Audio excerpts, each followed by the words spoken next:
जय हिंद everyone, welcome to force defence academy.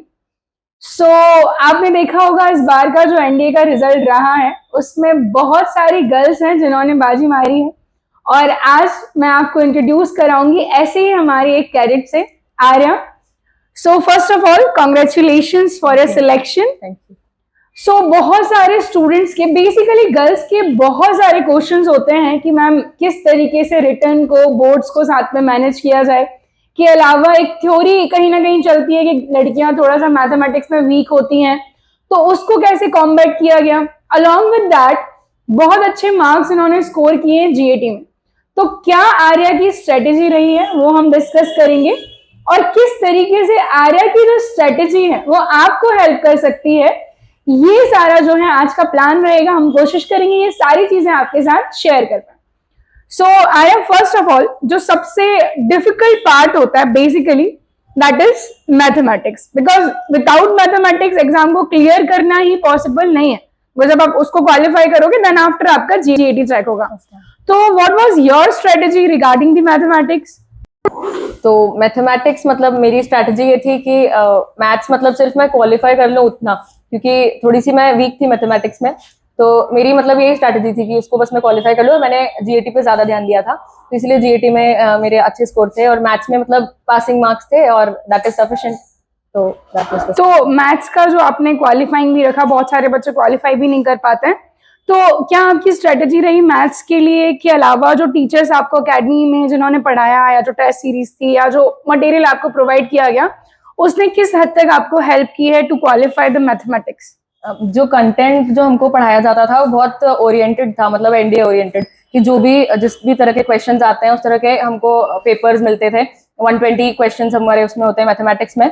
तो वैसे ही हम लोग टेस्ट सीरीज देते थे। हम लोगों ने 10 टेस्ट दिए थे मेन एग्जाम के पहले। तो बहुत हैबिचुअल हो गए थे कि हाँ मैथमेटिक्स है तो 120 क्वेश्चंस हैं, जिसमें से हमको 60 अटेम्प्ट करने हैं और पासिंग नंबर लाने हैं, मतलब 100 मार्क्स 120 मार्क्स टेस्ट सीरीज में लाने हैं, तब वहाँ पे 80-75 आएंगे। तो यही स्ट्रैटेजी थी। टेस्ट सीरीज बहुत हेल्पफुल थी और टीचर्स ने भी मतलब जैसे भी गाइड किया था, उन्होंने बोला था कि 2 घंटे हमारी क्लासेस यहाँ पे हो रही हैं और फिर उसके बाद में 2 घंटे जो क्लास में पढ़ा है वो रिवाइज करना है और फिर 1 घंटा अपना सेल्फ स्टडी को देना है मैथ्स के लिए। तो मतलब 5 आवर्स टू मैथ्स, और बाकी जो जीएटी है वो जीएटी बहुत वास्ट होता है, तो वो भी उस हिसाब से पढ़ा था, मतलब कवर हो जाए उसके अकॉर्डिंग। सो अल्टीमेटली जो चीज हमने पहले भी डिस्कस की है, पिछले इंटरव्यूज में भी मैंने आपके साथ शेयर किया था, इफ देयर समथिंग, अगर आपको लगता है कि मैथमेटिक्स में कहीं आप वीक हैं या वो कहीं ना कहीं आपके लिए प्रॉब्लमेटिक है, तो आपको करना यही है, क्योंकि उसको छोड़ तो सकते नहीं है, वी हैव नो ऑप्शंस कि हम मैथमेटिक्स को छोड़ दें। तो आपको क्या करना है, आपको मैथ्स को एक क्वालिफाइंग सब्जेक्ट की तरह लेकर के चलना है। जो आपके क्वालिफाइंग मार्क्स होते हैं अराउंड 75 नंबर, उसके लिए आपको प्रिपेयर करना है। तो फॉर दैट जो स्टूडेंट्स की स्ट्रेटेजी रही है आप उसको फॉलो कर सकते हैं। अपार्ट फ्रॉम दैट हम आते हैं मेजर पोर्शन पर, बिकॉज अगर आप मैथ्स को एक क्वालिफाइंग सब्जेक्ट की तरह रखते हैं तो आपको जीएटी में बहुत अच्छा स्कोर करना है। और जीएटी में आपके जो दो मेजर सब्जेक्ट्स होते हैं वो होते हैं इंग्लिश और साइंस। तो हम लोग शुरू करेंगे आ रहा है इंग्लिश से। क्या आपकी स्ट्रेटेजी थी इंग्लिश को लेकर, and what was the role of the teachers of the academy? English में जो ग्रामर आती है उसमें हार्डली 10 क्वेश्चंस आते हैं ग्रामर के। स्टिल हम लोगों को ग्रामर बहुत वास्ट पढ़ाया गया था, हम लोगों ने पूरा ग्रामर कवर करा था कि वो जो 10 क्वेश्चंस है उसमें से एक भी गलत नहीं होना चाहिए। और इंग्लिश के 50 क्वेश्चंस आते हैं, मेरे 4 ही क्वेश्चन गलत हुए थे इंग्लिश में आउट ऑफ 50। तो अब वो सब फोर्स अकेडमी के टीचर्स की वजह से ही हुआ ऑब्वियसली। और जैसे हमको संजीव सर ग्रामर के लिए पढ़ाते थे, तो उन्होंने एकदम कॉम्पैक्ट सिलेबस हमको पढ़ाया था कि जो भी मतलब एग्जाम ओरिएंटेड अगेन, तो वो पूरा, और जो भी क्वेश्चन उसमें आए थे प्रीपोजिशन के, क्वेश्चन टाइप के, सब उनकी वर्कशीट से और उससे ही मतलब रिलेटेड थे।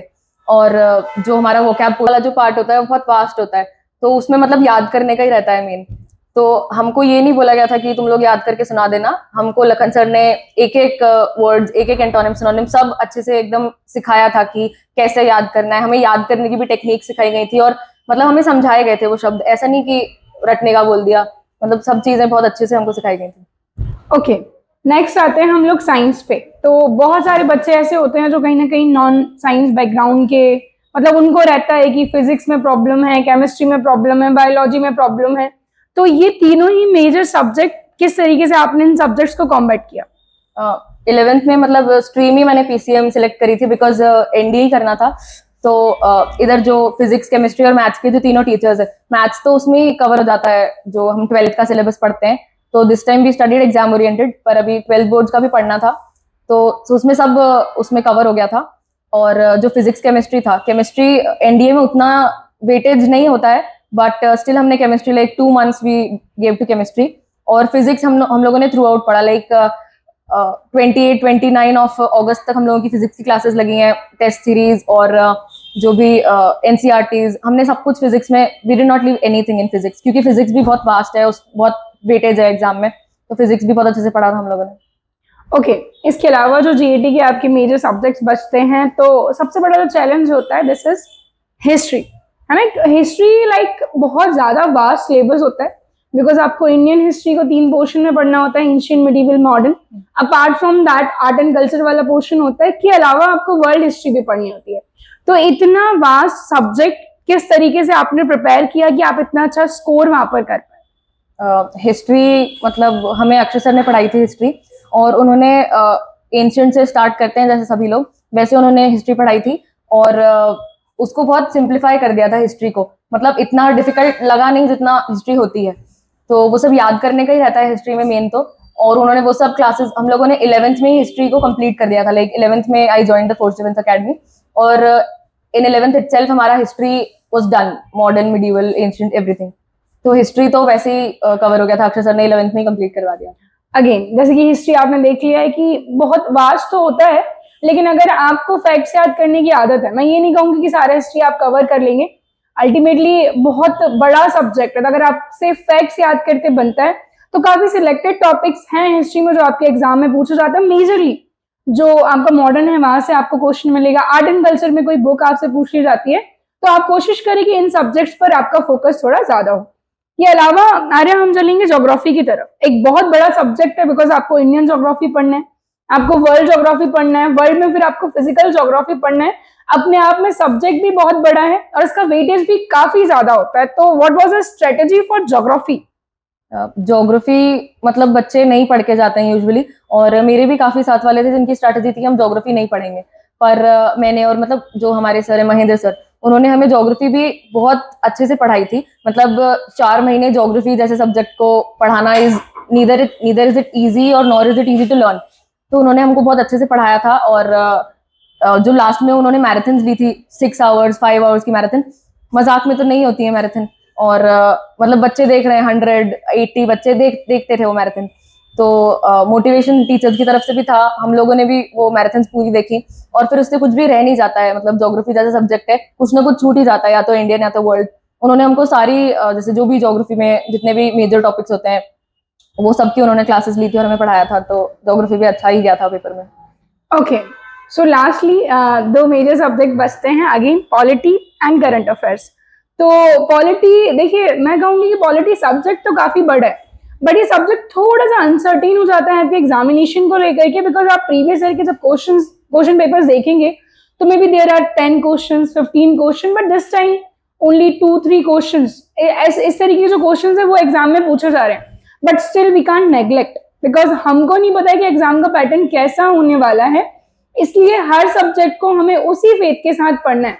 तो पॉलिटी और करंट अफेयर्स को किस तरीके से आपने डील किया और कैसे आप इतना स्कोर कर पाए अपने एग्जामिनेशन में? जो ये 2 सब्जेक्ट्स थे, इनको मतलब किसी भी स्टूडेंट को डील नहीं ही करना पड़ा, बिकॉज जो हमको पढ़ाती हैं शिवानी मैम, लाइक वो करंट अफेयर्स और पॉलिटी दोनों वही सिखाती हैं हमें। सो ऑनलाइन क्लासेस, ऑफलाइन क्लासेस दोनों में हमने पॉलिटी और करंट अफेयर्स पढ़ा है। वेटेज काफी कम होता है इन सब्जेक्ट्स का, बट स्टिल हम लोगों को मैम ने काफी अच्छे कॉम्पैक्ट तरीके से पढ़ाया कि एग्जाम में जो आता है, polity is not easy to learn, but ma'am ने जिस तरह से सिखाया था, like it's on our finger tips. और current affairs is also not easy, मतलब एवरी 3 months वो चेंज हो जाते हैं, लाइक टॉपिक्स चेंज, और मतलब अराउंड द वर्ल्ड क्या चल रहा होता है, and you have to keep it in your mind. तो वो चीजें मैम ने हमको बहुत अच्छे से पढ़ाई थी, और एग्जाम के टाइम पे like 11 hours of continuous classes, तो मतलब टीचर्स के कारण ही सब कुछ जो भी हो पाया है, तो very grateful. So ultimately we have discussed everything. हमने मैथमेटिक्स डिस्कस किया, जीएटी में हमने English, science, geography, history, polity, and जो बड़ा ही मुझे ऐसा लगता है करंट अफेयर बच्चों को एक बड़ा डर लगता है कि भले ही 10 क्वेश्चन तो आते हैं, लेकिन वो बनते नहीं है क्योंकि इतना सारा पढ़ना है। तो again I am telling you, जैसे कि आर्या ने बताया, हमारी जो क्लासेस हैं यूट्यूब पर, क्लासेस होती हैं, आपकी इंग्लिश की क्लास होती है, आपकी साइंस की क्लास होती है, के अलावा शाम को 7 से 8 क्लास होती है, जिसमें करंट अफेयर्स के साथ साथ बहुत सारा आपका स्टैटिक का पोर्शन कवर हो जाता है। तो जो भी बच्चे ये देखने के बाद, अगर आप यहाँ नहीं आ सकते, आप एडमिशन नहीं ले सकते, आप कहीं किसी रिमोट एरिया में कहीं दूर है, तो आप हमारे जो ऑनलाइन प्लेटफॉर्म्स हैं उनसे एसोसिएट होकर के अपनी तैयारी शुरू कर सकते हैं। Okay, so many congratulations again Arya. बहुत जल्दी आपको यहाँ पर हम एक्सपेक्ट कर रहे हैं in the uniform. Thank you. जय हिंद एवरीवन।